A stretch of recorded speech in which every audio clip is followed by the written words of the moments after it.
passada, o Lula caiu numa armadilha.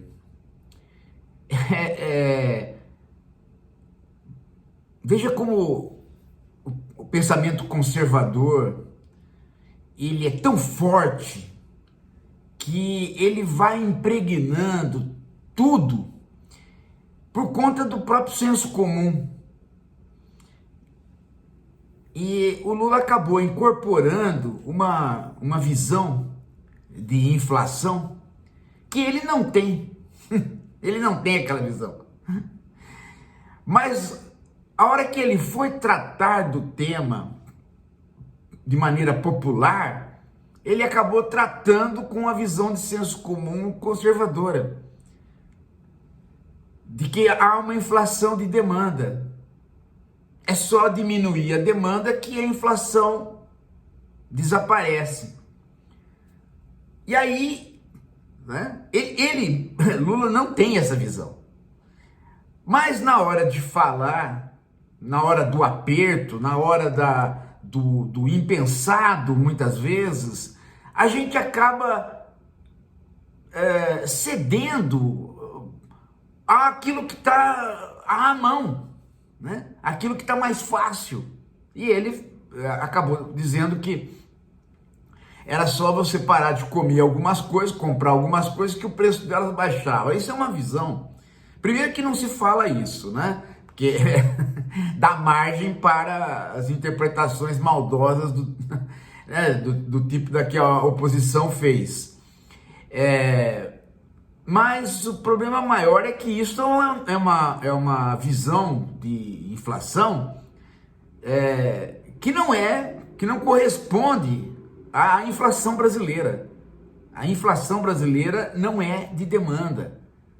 Ou seja, se é de demanda, ela é pequena se comparada com o problema fundamental da inflação, que o Lula conhece e que os economistas de esquerda conhecem. Aliás, não precisa ser de esquerda, basta ser uma pessoa que vem acompanhando a trajetória do Brasil.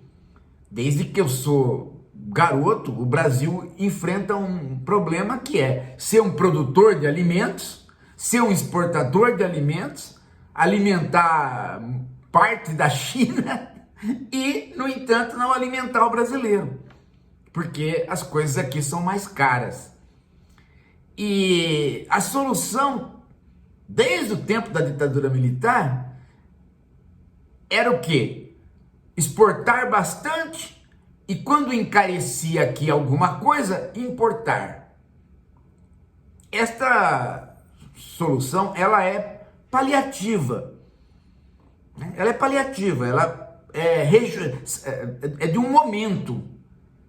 Mas, desde quando eu sou garoto, os economistas mais, digamos assim, os melhores economistas, sempre apontaram para as reformas estruturais do Brasil, para que o Brasil, independentemente de governos, possa ser um país que recorra à capacidade do alimento barato.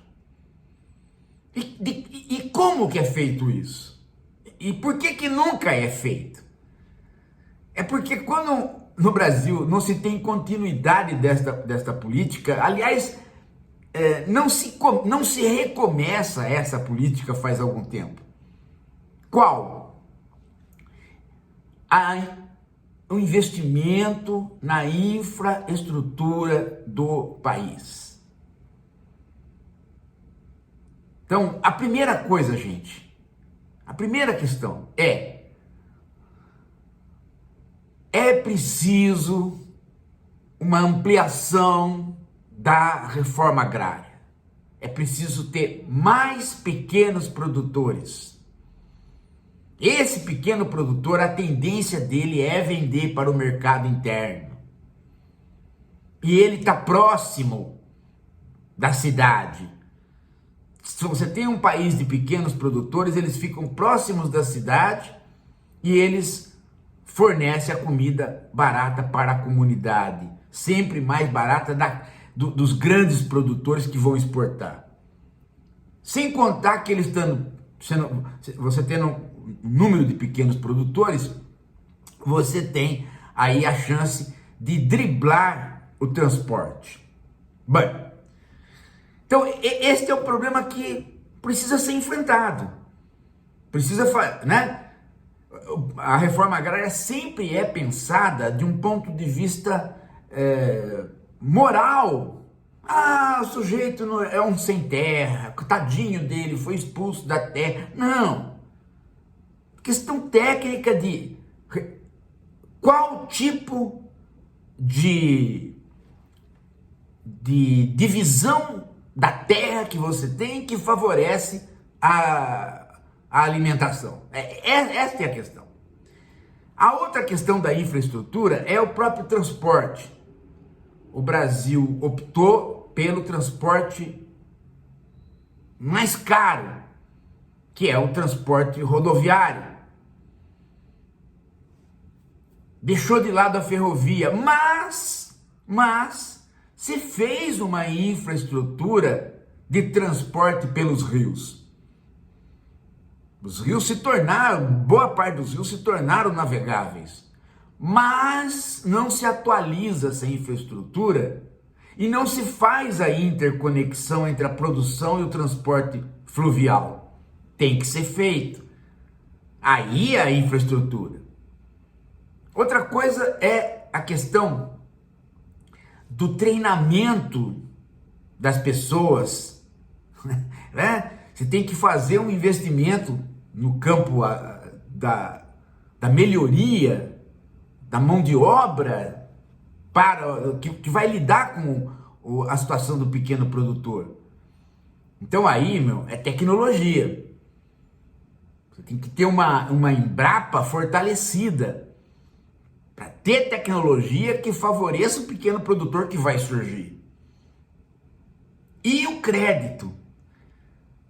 Os sistemas de crédito dos bancos públicos tem que ser um sistema de crédito estabelecido, como é que se diz assim, que tenha tradição de fornecer para o pequeno produtor aquilo que ele precisa de crédito para produzir.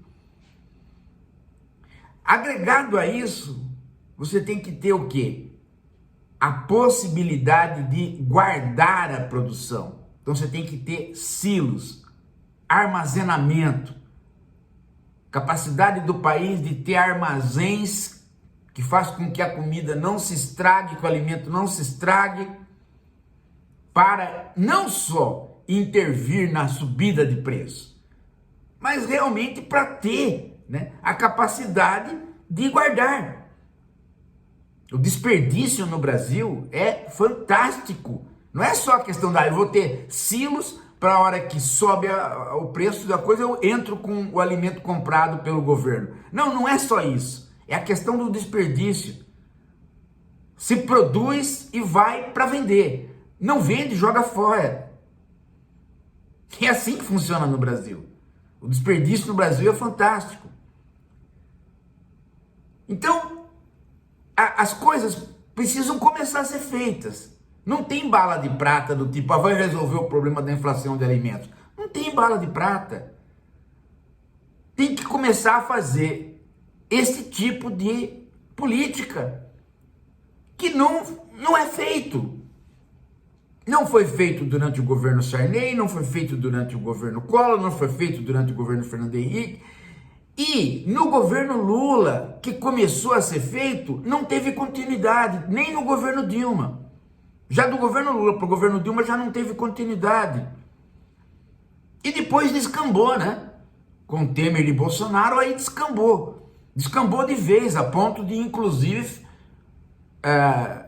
se fecharem os silos. O Bolsonaro, inclusive, exterminou a política de compra de alimentos do pequeno produtor para ter estoque regulatório. Ele exterminou com essa política, ele vendeu os silos. Alguns ele simplesmente fechou.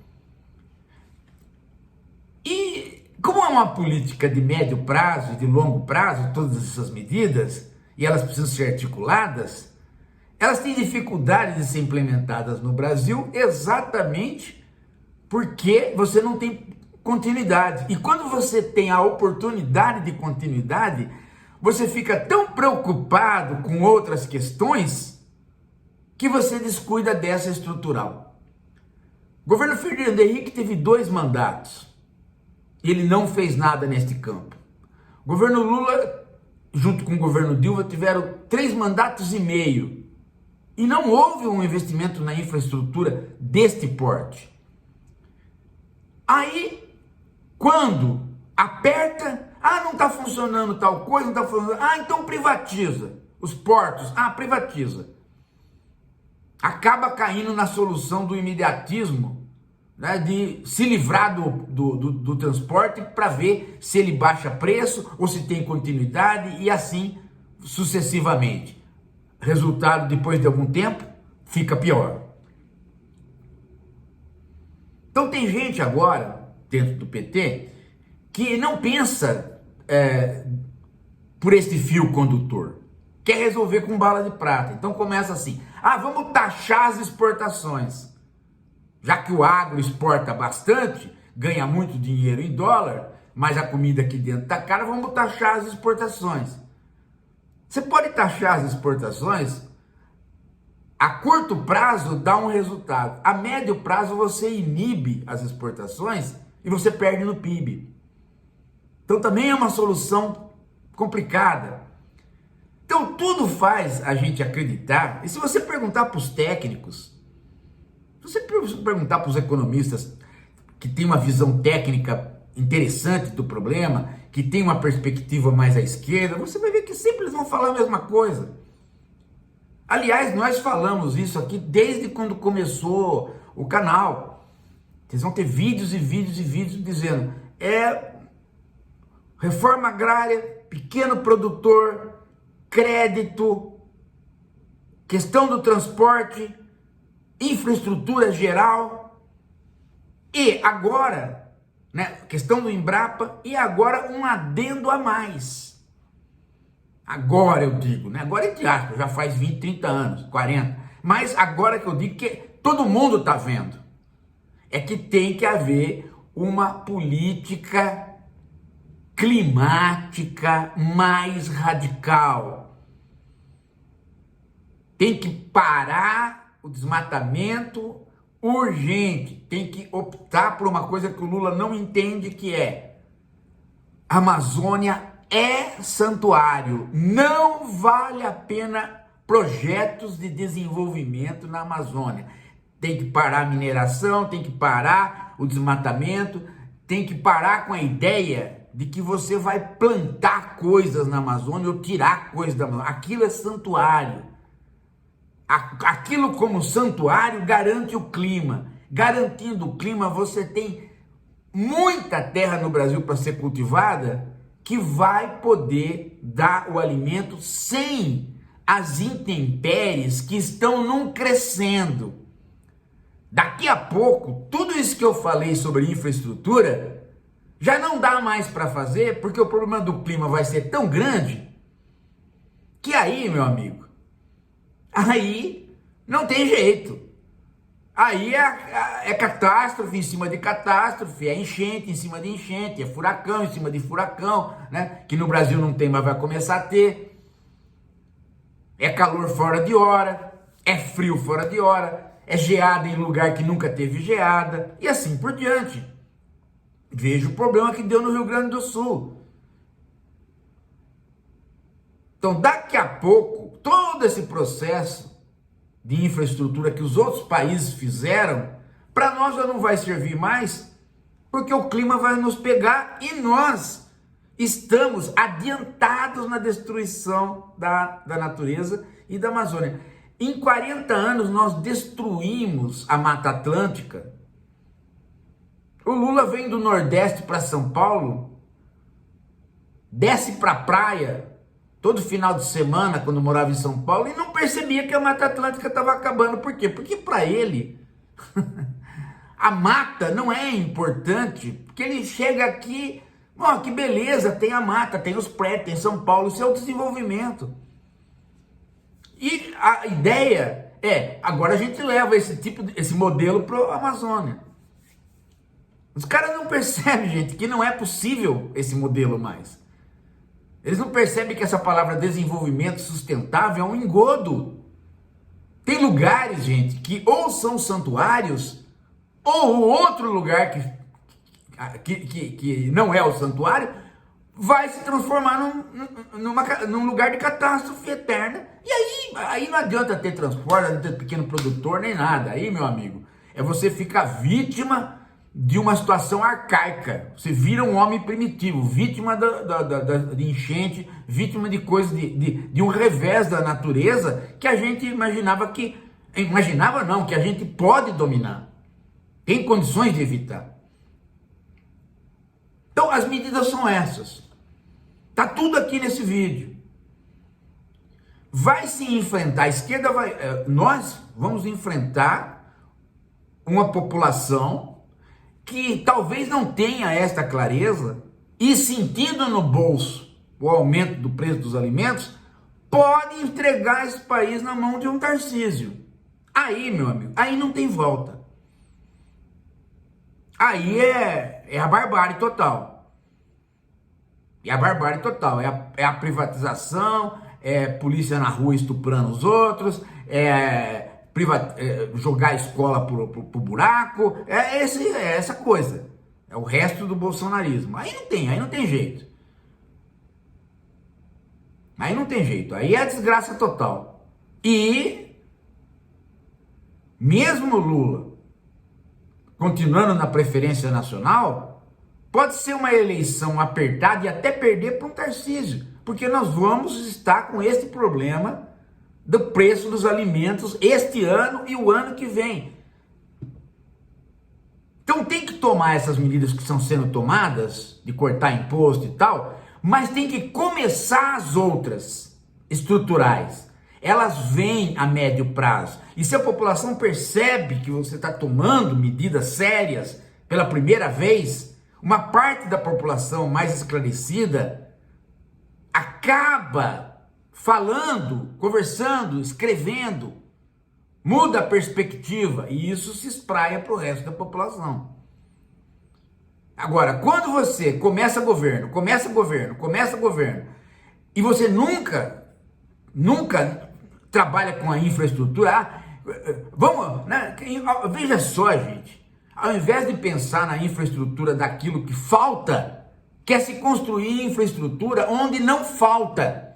Fazer estrada na Amazônia. Mas falta estrada na Amazônia. Mas para quê? Para escoar a produção. Mas então você está pensando em fazer produção lá. Você está pensando em desmatar. Tá vendo? Não tem cabimento, gente.